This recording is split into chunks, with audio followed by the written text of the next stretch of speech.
avec DaVinci Resolve 18.1, on a pas mal de nouvelles fonctionnalités. On a notamment le Magic Mask qui est maintenant disponible dans Fusion. Alors ça nous amène à nous reposer la question, est-ce que ce Magic Mask peut remplacer un fond vert? C'est ce que nous allons tester dans cette vidéo.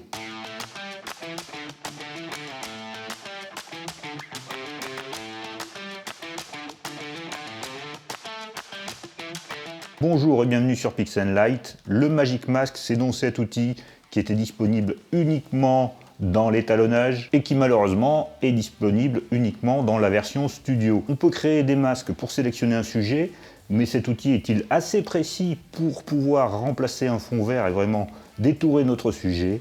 On va voir ça tout de suite dans le logiciel. Nous nous retrouvons dans DaVinci Resolve dans le module montage et nous avons ici deux clips que nous allons regarder. D'abord celui-ci sur un fond blanc et ensuite celui-ci avec un fond beaucoup plus encombré. Et nous allons voir comment on peut utiliser le Magic Mask sur ces clips et si le résultat est tout à fait satisfaisant. On verra aussi comment étalonner les deux parties de l'image, l'avant-plan et l'arrière-plan à partir d'une composition fusion. C'est très important lorsque l'on veut composer deux images. Donc commençons tout de suite par ce cas le plus simple.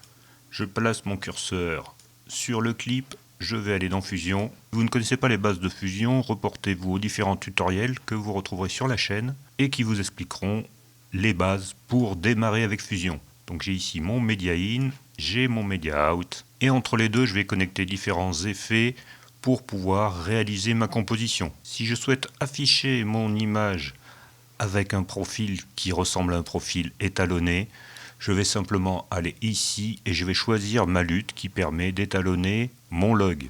Puisqu'ici je suis en log, donc j'ai un contraste faible et des couleurs peu saturées. Donc je clique ici, je vais choisir la lutte Canon puisque je suis en Canon Log 3, une lutte 3D. Et donc ici je vais sélectionner la lutte Cinemagamut Canon Log 3, tout BT709 pour pouvoir visualiser mon image avec des couleurs et un contraste normal. Alors attention, c'est juste une lutte de prévisualisation ici. Ce traitement ne sera pas appliqué du tout à mon clip et je ne retrouverai pas du tout cette prévisualisation lorsque j'irai ici dans le module étalonnage. Je retrouve mon image en log. Retournons dans Fusion, j'ai mon Media In sélectionné et je vais tout de suite rajouter un node Magic Mask. Donc je fais CTRL espace pour aller sélectionner mon outil. Je tape ici Magic Mask et je fais ajouter. Et j'ai ici le Magic Mask qui s'ajoute.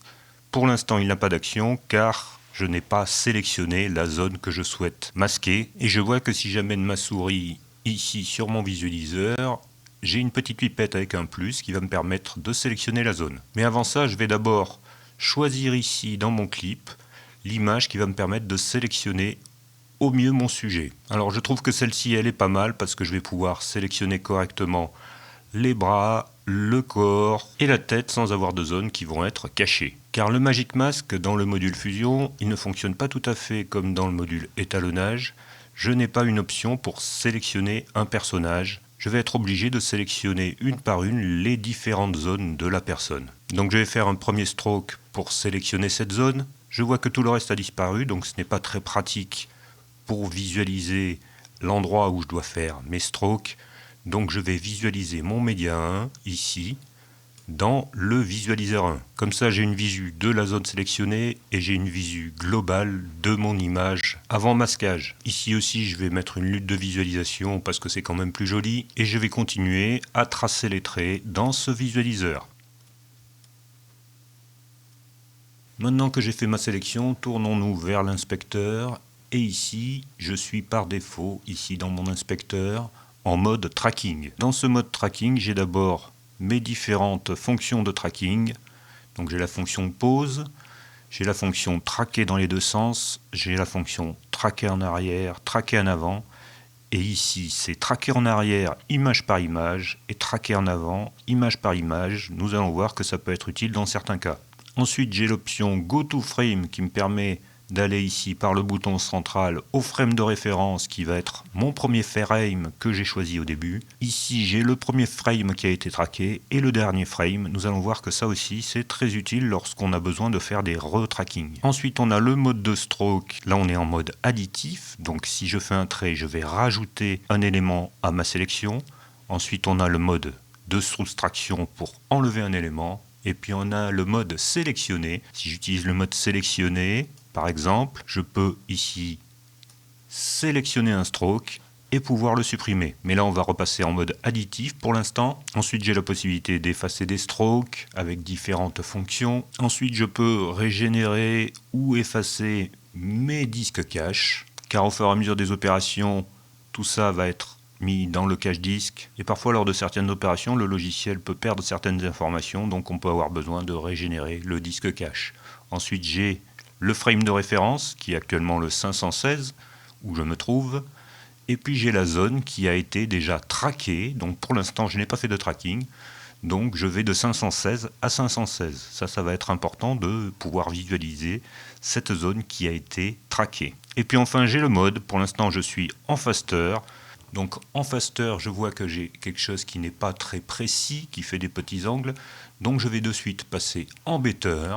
Il faut penser à passer en better avant de faire son tracking.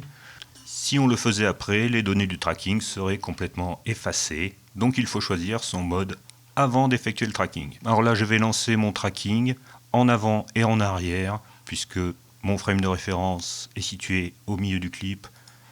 Donc je lance mon tracking. Voilà, le tracking est terminé, ça peut prendre plus ou moins longtemps en fonction de la puissance de votre PC. Et je vois maintenant ici que ma zone traquée, les processed frames, sont entre 402 et 636. C'est bien la durée de mon clip ici, entre 402 et 636. Donc j'ai tout mon clip qui a été traqué. Mais maintenant, allons vérifier le travail qui a été fait par le Magic Mask. Donc j'appuie sur lecture et je vois par exemple sur cette image ici que j'ai un petit problème sous le bras. La zone qui est dans l'ombre n'est pas tout à fait détourée. Et je vois aussi que j'ai l'air vraiment complètement déprimé sur cette image. Mais ce n'est pas le plus important. Pour résoudre ce problème, on a plusieurs façons de faire. On va d'abord aller dans Mate. Et ici, je vais pouvoir jouer sur le threshold pour pouvoir améliorer la sélection. Ici, en bas, j'ai les noirs. Ici, j'ai les blancs. Je vais pouvoir resserrer cet intervalle. Alors, pour mieux visualiser, on va cliquer ici pour se mettre sur un seul visualiseur. Et je vais visualiser mon masque en noir et blanc en cliquant ici. Et je vois que cette zone comporte tout de même beaucoup de blanc. Elle apparaît grise, alors qu'elle devrait être complètement noire. Donc, je vais remonter la limite basse du threshold pour essayer d'obtenir quelque chose de beaucoup plus sombre. Je sors ici de mon affichage du masque et je vois que c'est bien meilleur. On va repartir du début et on va voir si c'est suffisant pour améliorer l'ensemble du clip. Mais le risque en faisant ceci, c'est de détériorer un peu mon image. Je vois ici par exemple que je suis allé beaucoup trop loin dans ce threshold et que j'ai rogné mes doigts. Donc je vais aller rebaisser un peu mon threshold pour restaurer cette partie de l'image. Mais du coup je vais me retrouver avec des zones d'ombre sous ce bras par moment. Voilà, je vois que ici je suis un peu dans l'ombre. Si je visualise mon masque, je vois que la sélection n'est pas excellente. Donc il va me falloir rajouter des strokes pour éliminer cette partie, donc rajouter des strokes de soustraction. Mais pour faire ça, il ne faut pas procéder n'importe comment, puisque si par exemple je venais à soustraire cette zone, toute la partie traquée qui est plus loin que la position de mon curseur serait effacée. Donc pour faire ça, on va partir de notre stroke de référence qui est ici. Si on veut le retrouver, on peut aller dans Tracking et on peut aller ici dans Go to Frame et il va se positionner immédiatement à notre stroke de référence. Et donc on va lancer la lecture en arrière et on va voir à partir de quand je vais commencer à avoir des problèmes à cet endroit-là. Voilà, déjà j'ai repéré un frame où j'ai un problème. Ici je vois qu'il faut que j'enlève cette zone grise. Alors j'ai deux possibilités, soit je clique ici sur Subtract et maintenant j'ai la petite pipette avec un moins, ou je reste en Add et j'appuie la touche Alt. Et lorsque j'appuie la touche Alt, le plus devient un moins et je peux tracer ici un stroke. Mais maintenant, toute la zone qui est avant ce stroke n'est plus traquée et je n'ai plus de masque. Et donc je vais bien me positionner sur ce keyframe ici et je vais faire un tracking vers l'arrière pour retraquer ce stroke jusqu'au début. Lorsque le tracking est fini, je vais revenir à mon frame de référence ici et je vais revisionner vers l'arrière en cliquant ici pour voir si maintenant tout va bien. Si j'ai encore des zones qui sont mal masquées comme ici, il va falloir à nouveau que je fasse un stroke pour supprimer la zone et que je recommence un tracking en arrière ici. Et si j'en ai vraiment trop, je peux être amené à faire un tracking image par image ici. Voilà, si je clique sur tracking image par image, il passe à l'image suivante. Je vois que j'ai encore un souci. Je refais un stroke négatif, image par image. Et voilà, j'ai nettoyé toute la première partie. Regardez le nombre de strokes que j'ai dû mettre. Donc on va faire la même chose pour la partie haute. Donc je me repositionne ici à mon frame de référence. Et puis je vais rechercher les zones dans lesquelles je vais avoir un petit souci de masquage. Donc là au frame 533 par exemple, je vais être obligé de mettre un stroke pour enlever cette zone. Et ensuite je peux soit faire un tracking image par image, soit faire un tracking directement de toute la fin. Voilà, c'est un peu long et fastidieux, à savoir que là j'ai travaillé sur quelques frames. Il ne serait pas possible de faire ce genre d'opération sur une dizaine de minutes par exemple, mais pour des clips courts, ça peut dépanner. On va aller au bout de l'expérience puisque nous allons rajouter une image d'arrière-plan qu'on va étalonner séparément. Alors pour intégrer cette image d'arrière-plan, je vais ici dans Bibliothèque de médias et je vais chercher mon clip vidéo. Ça pourrait être une image fixe, mais ici c'est une vidéo. Et je vais la récupérer et la mettre ici. Je vais la connecter ici juste après le Magic Mask et j'ai automatiquement un merge qui a été créé. Ce Media-in 2, ça va être l'arrière-plan, donc je veux que mon Media-in 1 soit par-dessus. Lorsqu'on utilise un merge, l'entrée qui est par-dessus, c'est l'entrée verte. Donc je vais pouvoir inverser mes entrées. Alors je peux déconnecter ici et reconnecter si je le souhaite, mais simplement en sélectionnant mon merge, je peux faire CTRL-T. Et à ce moment-là, j'ai rien du tout qui s'affiche. Pourquoi j'ai rien du tout qui s'affiche ? C'est parce que l'intervalle de frame de mon Media-in que je peux retrouver ici, mon Media-in 1, et c'est cet intervalle de frame qui est utilisé pour ma composition fusion. Cet intervalle de frame ne correspond pas à l'intervalle de frame que j'ai sur mon Media-in 2. Si je vais sur Media-in 2 et que je vais ici dans l'inspecteur, je vois que la plage utilisée par ce Media-in 2 est de 0 à 239. Donc je vais modifier cet intervalle de frame pour qu'il corresponde à mon Media-in 1. Je vais donc commencer à 432 et je vais donc aller jusqu'à 636. Et maintenant j'ai bien mes images qui sont superposées, mais ce que je vois c'est que les proportions sont différentes entre l'arrière-plan et l'avant-plan, car mon image Media-in 1 est en 4K et l'image Media-in 2 est en 1080. Et donc je vais aller sur Media-in 2 et je vais rajouter un resize pour redimensionner l'arrière-plan ici par ce bouton.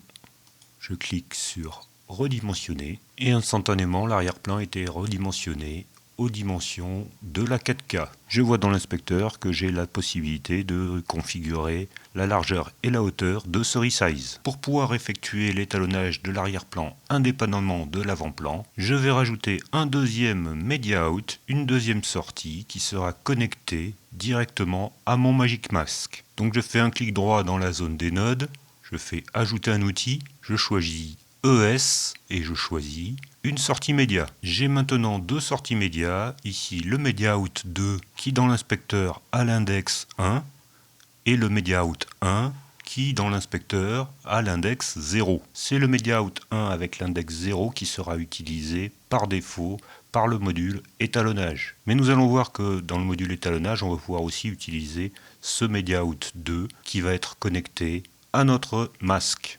Donc je le connecte au masque. Donc on va aller dans le module étalonnage pour aller étalonner séparément notre avant-plan et notre arrière-plan. Dans le module étalonnage, je vois que j'ai toujours mon aspect log, puisque tout à l'heure j'avais mis une lutte qui n'était qu'une lutte de visualisation dans Fusion. Donc je vais tout de suite aller convertir ceci en Rec 709. Donc je vais dans Effets, je vais choisir Conversion d'espace colorimétrique. Mon espace colorimétrique source, c'est l'espace colorimétrique de ma caméra. Donc ça va être le gamut Canon Cinema. Le gamma source, ça va être du Canon Log 3. Et la destination, je vais aller configurer en Rec 709 pour l'espace colorimétrique.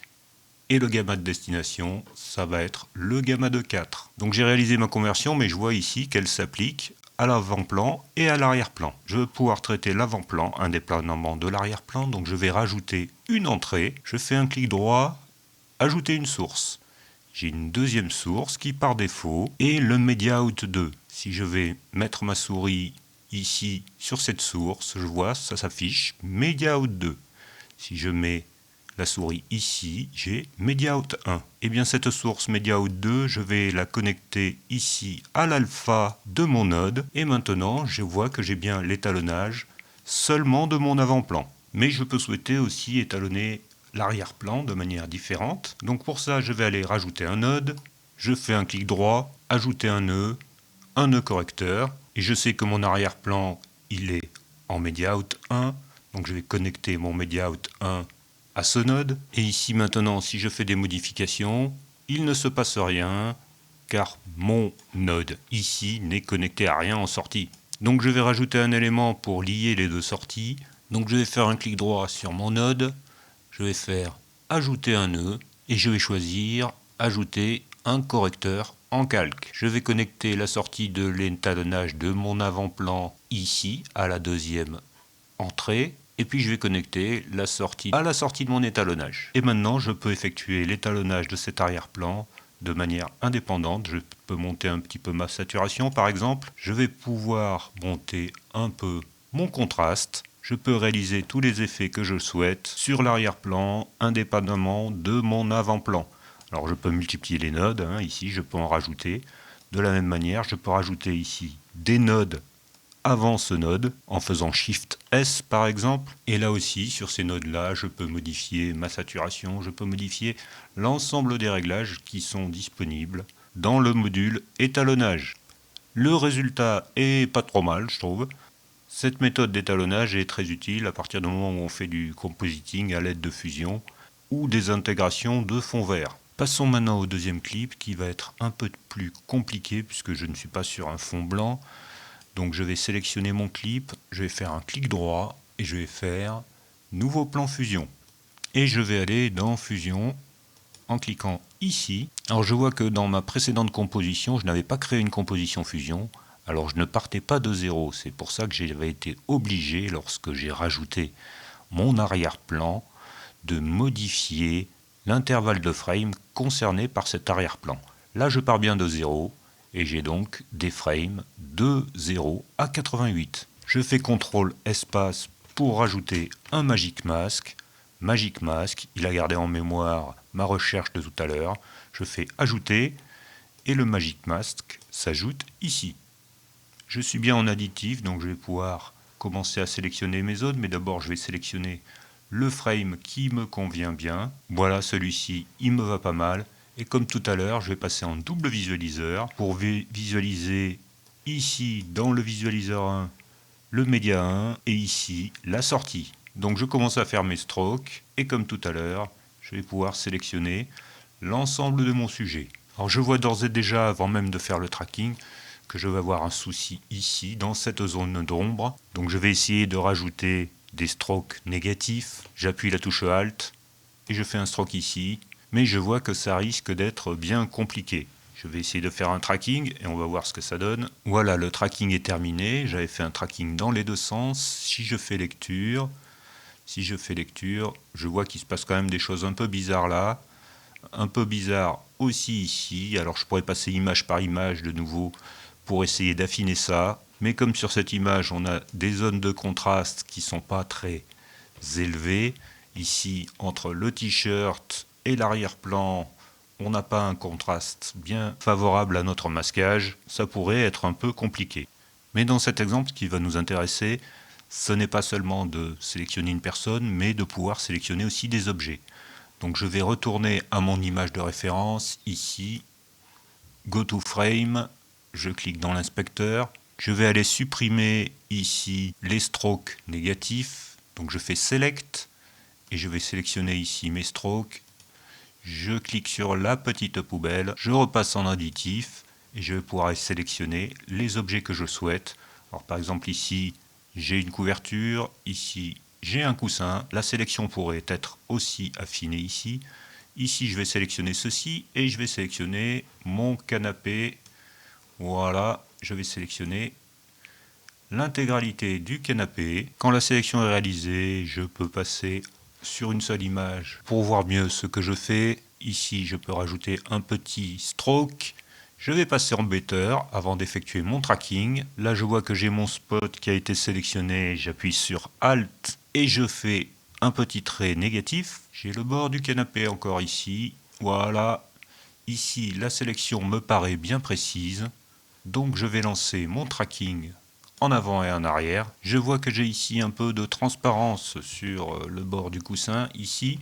Donc je vais aller sur Mate et je vais diminuer mon threshold du côté des blancs pour restaurer ici le coussin. Je peux visualiser mon masque en cliquant ici. Voilà, maintenant j'ai un masque bien blanc. Voilà, maintenant j'ai un masque bien blanc sur toute sa surface. Je peux vérifier en cliquant sur lecture que tout se passe bien. Et donc je vois qu'à un moment j'ai une zone qui n'est pas bien masquée. Donc je vais aller faire un petit trait en plus et je vais refaire le tracking avant le point de référence. Voilà, maintenant tout est nickel et maintenant on va faire notre composition pas tout à fait de la même façon que tout à l'heure. On va aller directement dans la timeline et on va rajouter un clip vidéo en dessous de notre clip qui est maintenant masqué. Donc je vais dans la bibliothèque de médias, je vais chercher mon clip, toujours le même, les images du bord de mer et là aussi comme tout à l'heure je vais pouvoir étalonner séparément mon avant-plan et mon arrière-plan.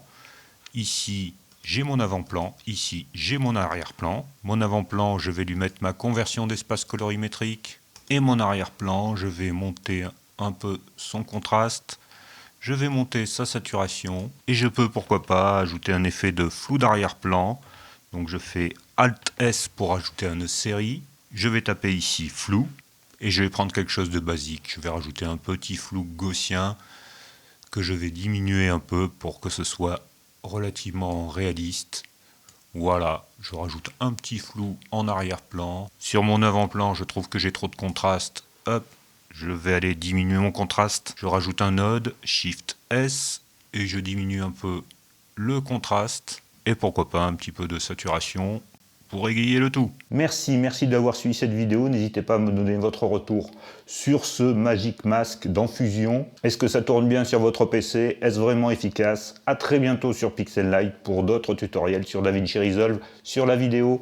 Au revoir, à bientôt.